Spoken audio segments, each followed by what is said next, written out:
Radio, el podcast de reproducción asistida de FIMadrid. Hola, bienvenidas, bienvenidos a FIMadrid Radio, el podcast sobre reproducción asistida y embarazo de FIMadrid. Soy José Luis Gómez Palomares, ginecólogo, y me podéis encontrar en Twitter como @jlgomezp. Hoy voy a hablaros, porque hoy justo tengo 3 transferencias de embriones, entonces vamos a hablar un poco de qué aspectos tenemos en cuenta a la hora de hacer una correcta transferencia embrionaria, ¿no? Bueno, en primer lugar, a todas las pacientes, ya lo hemos hablado muchas veces en programas anteriores, se les indica que vengan con la vejiga moderadamente llena. No tiene que estar a explotar y, por supuesto, no tiene que estar vacía. El hecho de que la vejiga se llene, pues ayuda de 2 maneras. Una, cambiando la anatomía y horizontalizando el útero, de tal forma que el ángulo que forma el cuerpo del útero con el cuello se hace más obtuso, de agudo o de recto se pasa a obtuso, con lo cual es más fácil que el catéter entre. No hay un codo, digamos, ¿no? Y luego, pues que al hacerse una ecografía transabdominal para guiarnos a la hora de transferirlos, pues el hecho de que haya una vejiga, el líquido, la orina, al ser líquido, pues transmite mejor los ultrasonidos y hace que la visualización de lo que hay detrás de la vejiga, que es el útero, pues sea muchísimo más sencilla. Otro de los puntos es el que acabamos de decir. Las transferencias prácticamente yo creo que ya todo el planeta las hace coguiadas. Se pueden hacer sin ecografía, pero la mayoría, yo diría que casi todo el mundo, lo hace con guía ecográfica. A la hora de la propia técnica de la transferencia, pues hay que utilizar catéteres blandos, que también todo el mundo usa catéteres blandos, y hacer una prueba de transferencia antes, es decir, antes de introducir los embriones y ya lanzarse, digamos, a la transferencia. Lo que hacemos es hacer una prueba con un catéter que no lleva ningún embrión, ver si hay alguna dificultad en la entrada, y una vez ya vemos que eso no es así, pues ya procedemos a avisar al laboratorio para que cargue los embriones. Por supuesto, antes de todo este proceso hemos hablado con la paciente y hemos acordado con ella, si es posible, pues la transferencia de un embrión único. Ya en cuanto a ya hemos decidido que está todo bien y que ya podemos cargar los embriones, pues nos traen el catéter.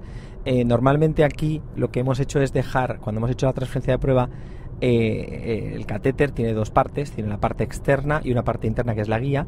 Se retira la guía y la parte externa, lo que es el catéter, lo que digamos, imaginamos un túnel que se deja ya preparado para introducir luego el catéter por ese túnel, ¿no? Entonces ese túnel que dejamos se deja muy cerca del orificio cervical interno. El cuello de la matriz tiene 2 partes, lógico, es como un túnel también, la entrada y la salida. La entrada en este caso sería el exterior y la salida sería la salida al útero, a la cavidad endometrial. Pues lo dejamos cerca de la salida, sin, por supuesto, entrar con este catéter, que es más grueso, dentro de la cavidad endometrial. Una vez ya tenemos esto aquí colocado, nos traen con un catéter blando, muy blando.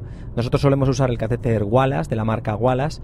Con un catéter muy blando entramos con el catéter que ya tiene cargados los embriones, nos acercamos poco a poco hasta el útero, entramos muy lentamente en la cavidad endometrial. La zona de transferencia vendría a ser la zona media del útero, la mitad de la cavidad, con la precaución de no entrar demasiado dentro y no acercarse al fondo uterino, porque el tocar el fondo uterino puede hacer que se contraiga el útero y que las posibilidades de embarazo sean mucho menores. Y aparte que la zona de receptividad del embrión está más localizada en el centro del útero que no en el fondo, ¿no? Nos quedamos más o menos ahí. Hay quien habla de 1 centímetro, 2 centímetros. La idea es quedarse, ya digo, por encima del centímetro, incluso yo diría 2, del fondo uterino. Ahí nos quedamos un poquito. Hay quien dice 15 segundos quietos sin hacer nada, y a partir de ahí ya introducimos, damos al émbolo, la jeringa que viene con el catéter, es decir, el biólogo ha entrado con un catéter blando en cuyo extremo final, ¿vale?, tiene una jeringa que al pulsar el émbolo, al desplazar el émbolo, pues eso transmite la presión y los embriones salen al endometrio. Ahí apretamos la jeringa y suavemente seguimos con esa presión apretándolo sobre la jeringa y retiramos un pelín y nos quedamos ahí otros 30 segundos. Nos quedamos un poquito ahí de tiempo, siempre con la idea de evitar que se produzcan contracciones uterinas, y ya poco a poco vamos retirando el catéter, lo entregamos al laboratorio, el biólogo que está en ese caso haciendo la transferencia, comprueba que no se ha retenido ningún embrión. Una cosa que no os he dicho es que el moco, cuando transfieres, cuando estás preparando la transferencia, pues siempre suele haber un poquito de moco, conviene limpiarlo. Hay quien dice con medio de cultivo, nosotros solemos hacerlo o bien con una gasa simplemente, o bien con una gasa impregnada con suero fisiológico. Y en ocasiones también, y muchas veces, casi siempre, con una torundilla quitamos el moco que hay en el cérvix. Sobre el moco pues se ha hablado mucho, si quitarlo, no quitarlo, etcétera. También conviene pues quitar lo que más grosero haya, pero tampoco excederse, porque el exceso de celo en cuanto a la retirada de moco pues puede hacer que también se contraiga el útero, etcétera, etcétera. Hay quien ha promulgado, una vez ya estás dentro de esos 15 segundos que os he dicho que estáis esperando antes de introducir los embriones, hay quien promulga relajar el espéculo para que la presión que se ejerce sobre el cérvix, para que las valvas, las partes del espéculo, pues compriman un poquito el cuello de la matriz y se disminuya las posibilidades de retener los embriones dentro del catéter una vez hecha la transferencia. Esto nosotros no solemos hacerlo, pero es verdad que está descrito. Son estudios con pocos, no sé si pocos casos, pero pocos estudios que hablan este tipo de variaciones de la técnica habitual, pero bueno, es una cosa que se puede tener ahí en cuenta. Si los embriones se retienen en el catéter, pues hay que inmediatamente volver a transferirlos. Y bueno, el reposo después de la transferencia en nuestro caso suelen ser 10-20 minutos, no más. Hay quien recomienda un reposo de una hora, un tiempo más prolongado en la clínica. Nosotros no hemos encontrado diferencias haciéndolo con más o menos reposo, pero bueno, sí que normalmente pues todo el mundo se queda un poquito relajado y un poquito tranquila en el momento de la transferencia. Ya hemos hablado en otros programas que se puede perfectamente ir al baño después de la transferencia, no va a producir que los embriones se expulsen. Y bueno, ya damos las instrucciones pertinentes. Mucha gente nos pregunta qué voy a hacer, etcétera, antes de que siquiera lleguemos a transferir. Entonces les decimos, bueno, no pasa nada, vamos a transferir. Hemos acordado esa transferencia de embrión único, y después ya vamos a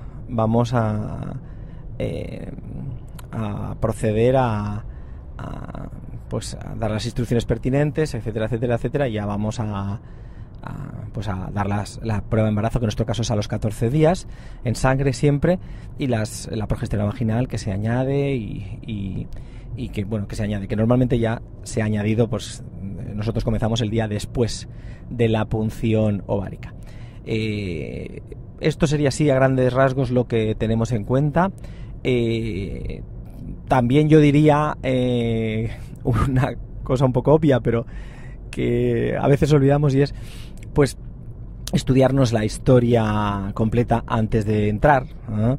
Tenemos cada vez más pacientes, etcétera, y conviene pues cada una de nuestras pacientes, especialmente en el momento de la punción, de la transferencia, de la estimulación, de cada momento, pues tener el historial completo estudiado, todo revisado, porque hay mujeres que tienen antecedentes de conizaciones, que tienen más riesgo de tener una incompetencia cervical, miomas.